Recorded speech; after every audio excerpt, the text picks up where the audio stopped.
और आप central government में थे, एक अच्छी खासी नौकरी थी, वो आपने छोड़ दी, इस इंडस्ट्री को ज्वाइन किया। तो आपका विजन क्या है इस इंडस्ट्री को लेके? सर नौकरी की बात बताऊं तो नौकरी की तो एक डेफिनेशन है सर कि भूखे आप मरोगे ना और पैसे वाले कभी बनोगे। जी जी। ये तो एक जिंदगी काटने का जरिया है, बिल्कुल सही बात है, क्योंकि ये हमारे माँ बाप ने, हमारे समाज ने हमें जो दिखाया है, हम उसी की तरफ ज्यादा जाते हैं। राइट। क्योंकि आज एक नौकरी एक ट्रेंड बन चुका था और हमने भी की है। राइट। लेकिन डायरेक्ट सेलिंग एक बहुत ही अलग विषय है। सर जब डीपली इसके बारे में जानकारी मिली और इसको हमने करीब से लोगों से देखा, लोगों को सुना, लोगों से मिले, तो एक अलग सी अंदर से खुशी हुई राइट कि यार पैसा तो दुनिया कमाती है, लेकिन यदि इसके साथ हम आते हैं तो हम औरों को भी अपने साथ पैसे कमा सकते हैं, वंडरफुल। जिंदगी बनवा सकते हैं। अपने लिए तो दुनिया जीती है। तो जो जॉब को लेके एक मेंटेलिटी बन गई है हमारे समाज में, तो क्या लगता है उसको दूर किया जा सकता है और ये इंडस्ट्री उसमें काम कर सकती है? सर बहुत अच्छा काम कर सकती है। ये आज का जो युवा है सर वो जॉब की तरफ आकर्षित है, लेकिन इतनी पढ़ाई करने के बावजूद भी, इतने पैसे घर वालों के खर्च करवाने के बावजूद भी वो नहीं कमा रहा जो उसकी मतलब जरूरतें हैं। राइट। जब कोई उम्मीद के मुताबिक पैसा नहीं कमा पाता है तो वो अलग दिशा में कुछ न कुछ करने की कोशिश करता है। राइट। और आज डायरेक्ट सेलिंग सिर्फ शहरों तक नहीं सर, गांव तक जी। ये पहुंच चुकी है और इसका प्रभाव बहुत जल्दी आपको देखने को मिलेगा। तो जॉब से लोगों का मोह भंग होगा और एक दिन डायरेक्ट सेलिंग इंडस्ट्री को ज्यादातर लोग ज्वाइन करेंगे। That's great. और हमारे देश में जिस प्रकार की सिचुएशन है सर, जिस प्रकार की पॉपुलेशन है, जिस प्रकार हम लोग विकासशील देश की श्रेणी में आते हैं, तो बिजनेस के लिए बहुत बड़ा स्कोप है। थोड़ा सा अगर वो मेंटेलिटी चेंज कर ली जाए और बिजनेस के अवसर अगर ढूंढे जाएं तो बहुत सारी संभावनाएं हैं हमारे देश में। हाँ, डायरेक्ट सेलिंग के लिए तो बहुत बड़ी संभावना है, लेकिन इसे बदलने के लिए हमें कुछ करना पड़ेगा। राइट। जो लोग सक्सेसफुल हैं आज इंडस्ट्री के अंदर, उन लोगों को इसके लिए बहुत बड़ी पहल करनी पड़ेगी। सर अपने लिए काम ना करके हमें पहले समाज के लिए काम करना पड़ेगा। राइट। बड़े बड़े इंस्टीट्यूट में जाएं, उनके कॉलेज के जो डायरेक्टर हैं उनसे मिलें, हम जाकर के डायरेक्ट सेलिंग का विजन लोगों को दिखाएं राइट। कि आप यहां से कहां तक पहुंच सकते हैं।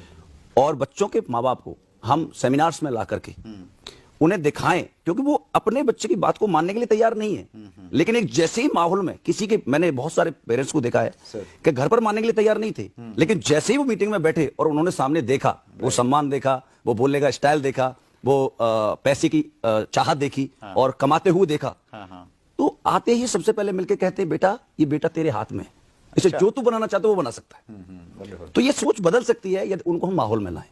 जो सीनियर लीडर्स हैं उनको पहल करनी पड़ेगी। जी sir. That's great sir. Sir आपका बहुत बड़ा नेटवर्क है, कई राज्यों में फैला हुआ है सर। और जैसा हम सब जानते हैं कि इस इंडस्ट्री में आगे बढ़ना है तो आपका नेटवर्क बड़ा होना चाहिए। जी सर। सो बड़ा नेटवर्क बनाने के लिए एक डायरेक्ट सेलर को क्या करना चाहिए? मेरे हिसाब से सर ये बहुत मुद्दा है, बहुत बड़ा और बहुत अच्छा क्वेश्चन है आपका सुरेंद्र सर। बड़ा नेटवर्क बनाने के लिए सबसे पहले खुद को एक अच्छा इंसान बनना चाहिए। अच्छा। अच्छे इंसान से ही लोग जुड़ते हैं। दूसरा बात, आपको इस इंडस्ट्री से जितना भी ज्ञान है वो कलेक्ट करना चाहिए और अपनी एक कोर टीम बनानी चाहिए। राइट। और उस कोर टीम को हूबहू अपनी तरह डुप्लीकेट करना चाहिए। अच्छा। और उसकी जो कोर है, राइट। जैसे मान लो मेरी एक कोर हुई, उसके अलावा उसकी कोर है, मतलब आपके नीचे ग्रुप, हाँ, फिर उसके नीचे वाला उसके नीचे वाला ग्रुप, राइट, और उसके नीचे वाला ग्रुप और उसके नीचे, यानी 4 लेयर तक। राइट।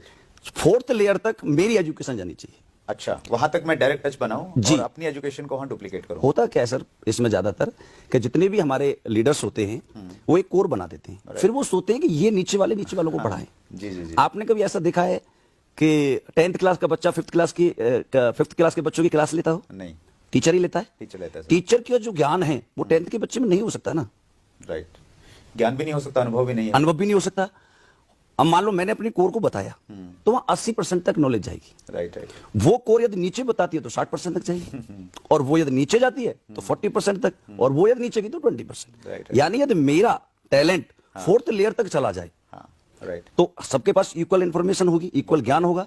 उसके अलावा यदि बड़ा नेटवर्क बनाना है तो आपको एक रोल मॉडल बनना पड़ेगा, एक ईमानदार इंसान बनना पड़ेगा, आपकी एक छवि अच्छी बनानी पड़ेगी कि जब भी कोई इंसान आपसे मिले, सर, काम करे या ना करे, लेकिन आपकी बातें हमेशा करे।